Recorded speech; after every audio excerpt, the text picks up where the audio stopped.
I found a beggar and spent all my savings treating his injuries and funding his business. A year later, he became the city's newest billionaire. Everyone envied my eye for talent, waiting for me to marry into wealth. But instead, he got down on one knee before my sister, claiming he'd loved the wrong person and only now realized she was his true love. I didn't cry or make a scene. I just smiled and nodded. My whole family thought I'd accepted my fate. But no one knew. I was born with the gift of reading fortune. I'd seen long ago that Ethan carried the rarest golden koi luck. 1 year of preparation, all to claim that fortune for myself. Marrying into wealth? Please. I was going to become the wealth myself. I was born with the ability to see everyone's fortune. Ordinary people were surrounded by a faint white glow. A-list celebrities on TV shows radiated brilliant red. Those plagued by misfortune, destined for bankruptcy or sudden death, were wrapped in thick, impenetrable black. Only me, when I looked in the mirror, my fortune was completely transparent. A void. I spent my childhood poring through mysticism texts and seeking out reclusive masters. Finally, a blind fortune teller told me the truth. I had an empty fate, short life, thin destiny. Only one solution existed: steal someone else's fortune and make it my own. But I searched for years and never found a fortune worth taking. Until one day, in the trash-filled alley of the old district, I saw a blinding golden light. Getting closer, I realized the light came from a filthy beggar. He was skeletal, his wounds infected and crawling with maggots. But that golden fortune was solid as crystal, swimming around him like koi fish. The legendary 9-turn golden koi fortune, a once-in-a-century phenomenon. This fortune promised unimaginable wealth and the power to defy fate itself, turning disaster into blessing. My heart pounded like I'd fallen in love at first sight. I extended my trembling hand toward him. Come with me. The moment I got home, my sister Tiana's shriek shattered the silence. She brought home a disgusting beggar. Mom rushed out of the kitchen, pinching her nose and pointing at me accusingly. Where did you pick up this vagrant? He reeks and looks half dead. Get him out of here right now. Dad sat on the couch, his face dark with anger. Have you lost your mind? Do you want the whole neighborhood laughing at us? But I didn't hear them. I was born without family bonds. I was born at 4:44 a.m., and even my cry was weak as a kitten's mule. When the nurse handed me to Mom, she pushed me away in disgust. Dad stood beside her with only one comment: this child is unlucky. Later, Tiana was born, adorable, affectionate, everything they'd hoped for. From then on, all the warmth and attention in the house went to her. I became invisible in my own family. When I had a fever so high I lost consciousness, they told neighbors I was just lazy and sleeping in. When asked about my favorite food, they said leftovers. Even though I was older than Tiana, I had to wear her hand-me-downs. I felt nothing about their favoritism. No hurt, no hope, just indifference. I didn't care whether they loved me or not. My heart was never here. This 9-turn golden koi fortune was what I truly wanted. It wasn't ordinary good luck. It was heaven-defying fortune that could rewrite fate itself and control destiny. With it in my grasp, I'd have absolute power over my own life. Soaring 90,000 miles high, vast sky and endless sea, free from all constraints. Once I obtained it, everything I wanted would be within reach. So I said, word by word, I want him. Everyone said I'd gone crazy. I'd brought home a beggar, spent a fortune on private doctors and imported antibiotics, and even enrolled him in the most elite financial trading courses. When Tiana saw the bandaged figure seriously studying security analysis, she burst out laughing. Serena, has this beggar scrambled your brains? Does he even know what finance means? Mom chimed in, shooting me a disgusted look. What's so special about this beggar? You're just throwing money down the drain. I didn't even look up. My money, I'll throw it wherever I want. And it was true. All the money I'd saved over the years from reading fortunes and feng shui was flowing like water toward him. I even bought an expensive tourmaline ring at auction and gave it to him. Everyone thought I was man crazy, bewitched by a beggar. Only I knew, once he survived this final trial, Ethan would soar, and I would use his fortune to defy heaven itself. Resilient and enduring, Ethan, continuing fortune. Ethan, don't disappoint me. He didn't disappoint me. In 3 months, Ethan completed all the finance courses. I gave him startup capital to register Ethan Capital. By the 5th month, he attacked the stock market, precisely shorting overinflated green energy stocks. 1 week, 200 million profit. He became famous overnight. By the 7th month, he moved to commodity futures. I helped him predict policy shifts. Another 800 million. In just 1 year, Ethan Capital grew from a tiny office into a financial empire. Ethan himself made headlines as the city's newest billionaire, mysterious and low profile. And I, as general manager, stayed by his side the entire time. The day came quickly. Ethan's injuries healed completely. He removed the bandages from his face. When he was invited to the annual Outstanding Entrepreneur Awards, the entire financial world went wild. Major media outlets swarmed. 1 year to billionaire status. Mysterious rising star Ethan's first public appearance. Amid massive anticipation, Ethan stepped onto the stage. He stood against the light, eyes like stars, tall and striking. For a moment, the entire venue fell silent. Then thunderous applause erupted. Ethan's acceptance speech contained only one name, Serena. The tourmaline ring on his left hand gleamed under the spotlight. Now he'd created a matching couple's ring and personally placed it on my ring finger. Then he announced our wedding date, 1 month away. The media exploded. Camera flashes went off like fireworks. Breaking news. The man who became a billionaire in 1 year. His first public appearance is a proposal. Oh my god, such a handsome, devoted billionaire. He's straight out of a romance novel. Marrying him would be a dream come true. I looked at Ethan up close, his sharp nose and thin lips. Less than a month until the fortune transfer array would be complete. Once I obtained that top-tier golden koi fortune, I'd soar to the top. At that point, Ethan would be marrying into my wealth. I could certainly afford to keep him. But no one noticed that Tiana was there that day, working as an intern reporter. She stared at the man on stage, lips parted, hands pressed over her heart, as if the surrounding noise didn't exist. Only her pounding heartbeat remained. She murmured like she was dreaming, my Prince Charming has actually appeared. That evening, I returned home after signing contracts at the company. My bedroom door was slightly ajar. Looking inside, I saw Ethan sitting at the desk, and Tiana wearing my nightgown. The next second, Tiana threw her arms around Ethan from behind. Her face was flushed, eyes sparkling like a startled deer. Ethan turned around and saw it wasn't me, but he didn't immediately push Tiana away. As the two of them gazed at each other with obvious chemistry, I kicked the door open. Tiana jumped jumped back like a frightened deer, clutching her hands to her chest. Serena, you scared me. Why are you always so rough? I said flatly. Why are you in my room wearing my nightgown? She lowered her head shyly, twisting the hem. All my nightgowns were in the wash. Mom said I could borrow yours. You don't mind, right? Actually, this nightgown is a bit tight on you anyway. It fits me perfectly, and I think it looks better on me than on you. How shameless. I sneered. Get out. Tiana's eyes immediately welled up with tears. She bit her lower lip. Why are you so mean to me? Serena, we're sisters. Can't I even come in your room? Do you hate me? Is that why you're always attacking me? Then she looked on the verge of tears, casting a helpless glance at Ethan. I looked at Ethan too. He frowned, thinking for a moment before saying, Tiana is pure and kind-hearted. She doesn't have any bad intentions. Besides, you're her sister. You shouldn't be so harsh with her. Tiana quickly covered Ethan's mouth with her small hand. Don't scold Serena because of me. I don't want you two fighting over me. You two need to stay happy together. With that, she wiped her tears with her little hands and ran out with her head down. I heard her soft crying from the living room. I never imagined my ideal Prince Charming would actually be living in our house. Isn't that fate? But he belongs to Serena. And my parents' comforting voices. Neither of you is married yet. How does he belong to your sister? Girls need to be bold, pursue true love. Looking at Ethan's slightly dazed expression, I knew he was starting to change. A few days later, I arrived at the company in the morning. HR specifically handed me a new hire form. Tiana, position, chairman's special assistant. I, the general manager, hadn't been informed at all. When I walked to Ethan's office, I heard Tiana's sweet voice inside. Ethan, you're so good to me, giving me such a high salary. Won't Serena be upset when she finds out? Through the crack in the door, I saw Tiana leaning across the desk to adjust Ethan's tie. Ethan looked down at her, his eyes showing a hint of affection. Your sister, she. Ethan paused. She's too calculating. Don't tell her. Tiana's eyes lit up, shimmering with emotion. What about me? Everything I'm thinking. I only tell you. Watching Ethan's obvious interest, I just wanted to warn him. Ethan, don't be stupid. In the following days, Tiana spent every day by his side at work, gazing at him adoringly. At home, laughter echoed from the kitchen as they cooked together. If Ethan marries Serena, then Ethan and I will become family too. But I'll probably be alone forever. Tiana sounded cheerful, but her voice carried loneliness. Ethan paused, then said indulgently, silly Tiana. Even if I don't marry her, can't we still be family? 2 weeks until the wedding. At the dinner table, Mom beamed. Oh my, this is our little Tiana's first time cooking. Remember when she was little? She said she'd only cook for her future husband. Dad laughed too. Our Tiana always had strong opinions. She said whoever ate her cooking would be hers. Tiana looked like she wanted to crawl under the table with embarrassment. Ethan's eyes warmed with affection. The change was obvious not just to me, but to everyone. Rumors spread quickly. I thought Ethan really loved Serena. Turns out he got hooked by someone else so easily. Looks like we're getting a new Mrs. Ethan. But no matter what people said, I remained unmoved. Seeing this, people started new rumors. Serena's such a doormat. Ethan and her sister are practically making out in front of her. Well, Ethan is a billionaire. If I were her, I wouldn't want to break up either. 1 week before the wedding, I finally closed a difficult client I'd been working on for 3 months. Holding the cross-border strategic cooperation agreement worth billions, I walked into Ethan's top-floor office. But before Ethan could pick up his pen to sign, Tiana rushed in like a startled deer. She clutched his sleeve, voice tearful. I just saw that man. He looked so fierce. His eyes were so scary. Ethan immediately put down the pen to comfort her gently. Tiana pressed against him, sneaking a glance at me while saying softly, working with someone that vicious will only cause trouble. He'll definitely take advantage of us later. I thought Ethan would at least show a moment of rationality. After all, this wasn't just a billion-dollar deal. It was key to the company's overseas expansion. But he actually tore up the contract and said 3 words, deals off. I thought I'd misheard. What did you say? I said, cooperation cancelled. We're not signing. Ethan looked down at the world arrogantly. Tiana doesn't like it. I trust her instincts. I laughed in anger. I didn't care about his romance, but this concerned the company's core interests. Ethan, wake up. This isn't playing house. This is the company's strategic layout. Do you know how much damage offending this client will cause? Ethan shot to his feet, pressure dropping around him. He looked at me furiously. Serena, what gives you the right to yell at me? Do you act like a woman at all? You're nothing like Tiana. She's gentle and sweet. I'm telling you, 1 week from now at the wedding, Tiana will be the bride. You're out. Tiana looked up from his embrace sharply. Ethan, do you really mean it? Ethan looked down, voice tender and intimate. Yes, really. I mistakenly loved Serena. She's cold and calculating. But then you appeared, like a little deer running into my life, and I finally realized, the one I love is you. I stood there, watching this perfect couple before me. I didn't cry, didn't make a scene, didn't question them. I just slowly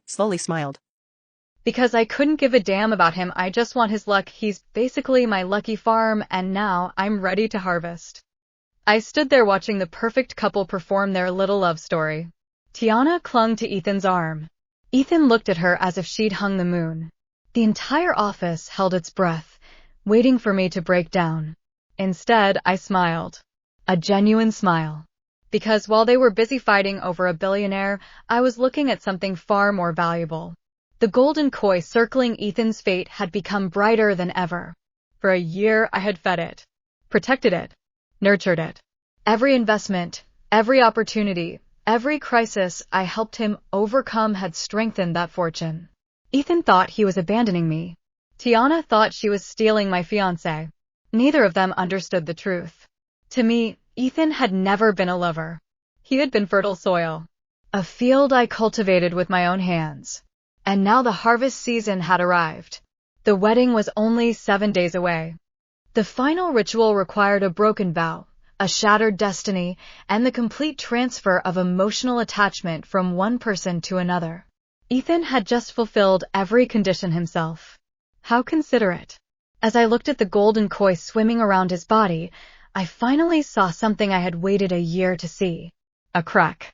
A tiny crack in the supposedly invincible fortune. The moment that crack appeared, one of the golden koi drifted away from Ethan and circled me. Once, twice, 3 times. The transparent emptiness surrounding my own fate flickered with a faint golden glow. My pulse quickened. It was beginning. The transfer had started. Ethan was still talking, proudly announcing that Tiana would be his bride. I barely heard him. Why would I care about the farmer once the crop was ready? Soon, the fortune would be mine. The wealth, the power, the destiny that could rewrite heaven's laws. And when the last golden koi left Ethan's side, he would finally learn a lesson most people never understand. Some people chase love. Some people chase money. I chased fate itself. And I was about to catch it. The first sign appeared the next morning. Ethan arrived at the company 2 hours late. For anyone else, that wouldn't have meant much. For Ethan, it was impossible. Ever since the golden koi fortune awakened, everything in his life had flowed with unnatural smoothness. Traffic lights turned green when he approached. Meetings started exactly when he arrived. Delays seemed to avoid him entirely. Yet today his suit was wrinkled. His expression was irritated. And there was a small cut on his hand. A very small cut. Nobody noticed. I did. Because the first crack in a great fortune always began with tiny misfortunes. A misstep. A wrong turn. A broken cup. A cut finger. Drops before the storm. As Ethan passed my office, I saw it clearly. One of the 9 golden koi had disappeared. 8 remained. I lowered my head to hide my smile. Faster than expected. Meanwhile, Tiana floated through the company like a princess. Everyone knew she was the future Mrs. Ethan. The employees flattered her endlessly. She accepted it all with bashful smiles. Ethan says I have great intuition. Ethan trusts my judgment. Ethan says I'm the kindest person he's ever met. Every sentence began with Ethan. Every sentence ended with Ethan. The more she talked, the more intoxicated she became with her own fantasy. She had spent her whole life taking things that belonged to me. My toys. My clothes. My opportunities. Now she thought she had taken my future. The difference was that this time, I had left the bait there intentionally. 3 days before the wedding, disaster struck. A major investment Ethan had personally approved dropped 20% overnight. The loss exceeded $200 million. The board panicked. Ethan assured everyone it was temporary. His confidence remained absolute. After all, for a year his instincts had never failed. He doubled down. By evening, the stock had fallen another 15%. The losses grew even larger. I watched silently as another golden koi detached itself from his fortune and drifted away. 7. Only 7 remained. The golden glow around me strengthened. For the first time in my life, strangers began treating me differently. A waiter upgraded my table without being asked. A banker called to offer exclusive opportunities. A client who had ignored me for months suddenly begged for a meeting. Fortune itself was tilting toward me. That night, Ethan came to find me. He stood outside my office after everyone else had left. For several seconds, he simply stared, as though seeing me for the first time. Serena. What? His brows furrowed. I've been thinking. I looked up from my documents. Thinking. A dangerous activity for a man whose fortune was leaving him. What about? His expression became complicated. I might have been too harsh. I almost laughed. The moment his luck weakened, his brain started working again. What a miracle. You chose Tiana, I said. You seemed happy with that decision. A flicker of uncertainty crossed his face. For the first time, he didn't answer immediately. Then his phone rang. Tiana's name flashed across the screen. The uncertainty vanished. His eyes softened instantly. He answered before the second ring. Tiana. Her voice came through the speaker loud enough for me to hear. Ethan. My heel broke and I'm stranded outside the mall. I'll be right there. The call ended. Ethan hesitated. Then he left. I watched him disappear down the hallway. The remaining koi around him swam frantically, as if they already knew their owner was beyond saving. The wedding arrived. The entire city was watching. News helicopters circled overhead. Luxury cars filled the streets. Inside the bridal suite, Tiana admired herself in the mirror. The diamond necklace around her neck was worth more than our parents' lifetime earnings. Mom adjusted her veil. Dad wiped tears from his eyes. My daughter is marrying a billionaire. Their voices trembled with pride. Nobody noticed me standing quietly in the corner. Nobody ever did. Which was why they failed to see the golden light gathering around me. By now, 6 koi had left Ethan. Only 3 remained. The transfer was almost complete. The ceremony began. Music echoed through the grand hall. Guests rose to their feet. Tiana walked down the aisle with a radiant smile. At the end stood Ethan. Tall, handsome, powerful. At least that's what everyone thought. I could see something different. A man standing on the edge of a cliff. A man whose greatest blessing had already chosen a new master. As Tiana approached him, the final 3 koi became restless. They circled him wildly. Faster. And faster. Then Ethan suddenly looked into the crowd. His gaze landed on me. For a brief second, our eyes met. Something inside him seemed to click. A realization. A warning. An instinct screaming that he had made a terrible mistake. His face changed. Tiana. The smile froze on her lips. Ethan? His eyes never left mine. And above his head, the last 3 golden koi began to crack. A sharp sound echoed through the hall. Crack. Nobody else heard it. To everyone else, the wedding music continued playing. Guests smiled. Cameras flashed. The officiant waited patiently. Only I could hear the sound of fate breaking. The first of the remaining koi shattered. Golden fragments scattered into the air, then shot toward me like streaks of sunlight. The moment they entered my body, a wave of warmth rushed through my veins. My vision sharpened. Every color became richer. Every sound became clearer. For the first time in my life, I felt fate acknowledge my existence. Ethan staggered. His hand flew to his chest. Tiana, wait. The guests began murmuring. Tiana's smile became strained. What do you mean wait? Ethan didn't answer. His eyes remained locked on me. A strange panic filled them, as though something precious was being torn away. Because something was. The second koi cracked. Its body split down the middle. Golden light erupted across the ballroom. Invisible to everyone except us. This time Ethan nearly fell. His face turned pale. Sweat appeared on his forehead. The officiant frowned. Mr. Carter, are you feeling unwell? I'm fine. He wasn't. And for the first time in over a year, he knew it. His instincts, the very thing that had carried him from a dying beggar to a billionaire, were screaming at him. Wrong. Wrong. Wrong. Every decision. Every choice. Every step. Wrong. His gaze drifted from me to Tiana. Then back again. The confusion in his eyes deepened. As the fortune abandoned him, the fog clouding his judgment lifted. Memories surfaced. Who had paid for his surgeries? Who had stayed beside him through endless nights? Who had taught him finance? Who had built Ethan capital from a tiny office? Who had fought for every client? Who had solved every crisis?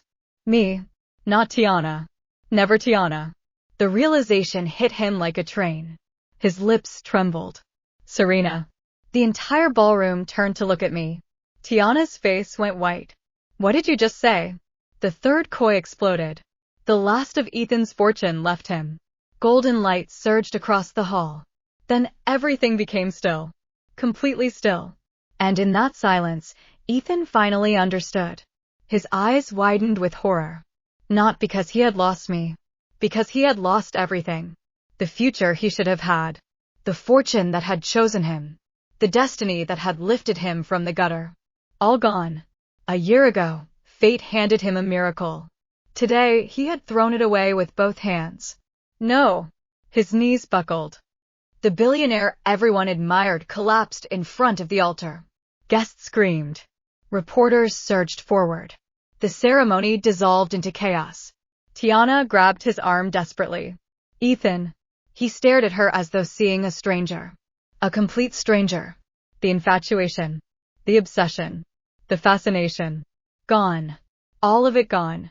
Without the golden koi amplifying every coincidence and attraction, reality returned. And reality was cruel. Tiana wasn't his soulmate. She wasn't his muse. She wasn't even particularly special. She was simply the girl who appeared while his fortune was being manipulated by forces neither of them understood. Tiana saw the change immediately. Her face twisted. Ethan? He slowly pulled his arm away. The movement was small. The damage was catastrophic. The entire ballroom watched. The bride, the groom, the public rejection. On the wedding stage, in front of hundreds of guests and dozens of cameras, Tiana's face drained of color. Then Mom rushed forward. "Damn it, Ethan. What are you doing?" Dad shouted too. Guests whispered. Journalists smelled blood in the water. The perfect wedding was turning into a public execution. And it was only beginning. Because at that exact moment, dozens of phones began ringing. One after another. Board members. Investors. Partners. Executives. The calls came in like a tidal wave. A senior executive answered first. His face immediately turned gray. Then another. Then another. The whispers spread. A failed acquisition. A regulatory investigation. A frozen overseas account. A major investor withdrawing support. Problems that Ethan's fortune would once have effortlessly solved now arrived all at once. Like wolves sensing weakness. The empire began collapsing before everyone's eyes. Tiana looked around in terror. The billionaire she planned to marry was crumbling in real time. The guests who had flattered her moments ago quietly stepped away. No one wanted to be associated with a sinking ship. No one. I watched everything unfold from my seat. Calm. Silent. Above me swam 9 magnificent golden koi. Larger than before. Brighter than before. No longer circling another person. Circling me. The woman everyone had ignored. The daughter nobody valued. The sister everyone overlooked. The woman who had spent a year planting seeds while others chased. Romance. As chaos swallowed the ballroom, I rose from my chair. For the first time all day, every eye followed me. I walked down the aisle. Past the fallen groom. Past the trembling bride. Past my stunned parents. Then I stopped beside Ethan. He looked up at me. His face was filled with regret. The kind that comes too late. The kind that stays for life. I looked down at him and smiled. Wickedly. Like a farmer inspecting a finished harvest. Then I spoke 4 words.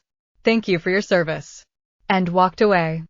The clip went viral before the wedding guests even left the ballroom. Billionaire groom rejects bride during ceremony. Ethan Carter collapses at own wedding. Fairy tale wedding turns into financial disaster. Millions watched. Millions laughed. Millions speculated. Nobody knew the truth. They only knew that the man who had seemed untouchable had suddenly started falling. And once a king begins to fall, everyone rushes to push. The following week was a bloodbath. Banks demanded repayment. Investors demanded explanations. Partners terminated contracts. Projects stalled. Lawsuits piled up. The media camped outside Ethan Capital's headquarters day and night. Every attempt Ethan made to save the company failed. Meetings that should have succeeded collapsed. Deals that seemed certain vanished at the last moment. Trusted allies turned against him. Even simple decisions somehow became disastrous. The fortune that had once turned every obstacle into an opportunity now belonged to someone else.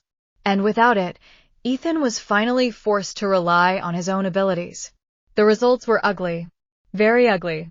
Within 3 months, Ethan Capital declared bankruptcy. The headlines were merciless. The fastest rise, the fastest fall. Former billionaire loses everything. Financial genius or one-year wonder? The public tore him apart. Former supporters abandoned him. Friends stopped answering calls. The business world treated him like a contagious disease. Tiana stayed beside him for exactly 17 days. On the 18th day, she left. Not quietly. Not gracefully. She cried. She screamed. She blamed him for ruining her future. Then she packed her designer handbags and disappeared. The same woman who once declared eternal love couldn't tolerate economy class tickets. Ethan didn't stop her. He simply sat there in silence, watching her leave, watching another illusion die. As for my parents, reality finally arrived at their doorstep. Mom had spent years bragging about Tiana.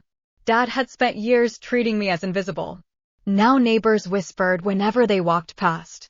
Everyone knew about the wedding. Everyone knew about the collapse. Everyone knew their precious daughter had become a joke across the country. The shame ate them alive. They tried contacting me repeatedly. Phone calls, messages, letters. I ignored every single one. 25 years of neglect couldn't be repaid with a few desperate apologies. Some debts are permanent. Meanwhile, my own life moved upward at terrifying speed. The golden koi fortune exceeded every expectation. Businesses succeeded one after another. Investments multiplied. Land values exploded. Companies I acquired became industry leaders. Competitors underestimated me and paid dearly for it. Every step forward opened 3 more opportunities. Within 2 years, I controlled enough assets to enter the country's top business rankings. Within 4 years, I broke into the top 10. By the 5th year, I stood at number 1. The youngest self-made female billionaire in the nation's history. Interviewers called me a visionary. Economists called me a phenomenon. My rivals called me a monster. I accepted all 3 titles. One rainy afternoon, years later, I attended a charity event. The venue was packed with executives and politicians. As I exited the building, I noticed a familiar figure across the street. An older man, thin, wearing a cheap suit, holding an umbrella with a broken handle. Ethan. For a moment, neither of us spoke. Time had not been kind to him. The confidence was gone. The arrogance was gone. Even the bitterness seemed exhausted. Only regret remained. He looked at the luxury motorcade waiting for me, then at the towering skyscraper bearing my company's name. Finally, he smiled weakly. So you really did it. I did. His eyes lowered. I used to think everything I achieved came from my talent. It usually works that way, I replied. A laugh escaped him. A hollow laugh. No. I understand now. His voice grew softer. The luckiest day of my life wasn't becoming a billionaire. It was the day you found me. Rain fell between us. Neither moved. After a long silence, he asked, "Did you ever care about me?" A difficult question. Because it was simple. I considered him for a moment. The beggar in the alley. The ambitious young entrepreneur. The billionaire. The ruined man standing before me. Then I answered honestly. I appreciated your value. The truth hit harder than any lie. He closed his eyes. A sad smile appeared. Then he nodded, as though he'd expected nothing else. That's fair. He turned and walked away. This time, I didn't watch him go. I had more important things to do. That evening, I stood alone on the observation deck of my headquarters. The city stretched endlessly beneath me. Lights glittered like stars. Above the skyline, the 9 golden koi swam lazily through the darkness. Magnificent. Untouchable. Mine. Once I had been born with empty fate. A transparent destiny. A life that belonged to nobody. Now heaven itself bent around my footsteps. Due to my scheming. Because when fate handed me an opportunity, I had recognized its value before anyone else. Far below, people continued chasing romance, status, and approval. I simply looked at the city and smiled. The world had spent years assuming I wanted a wealthy husband. In the end, I became something far greater. I became the fortune everyone else wished they had.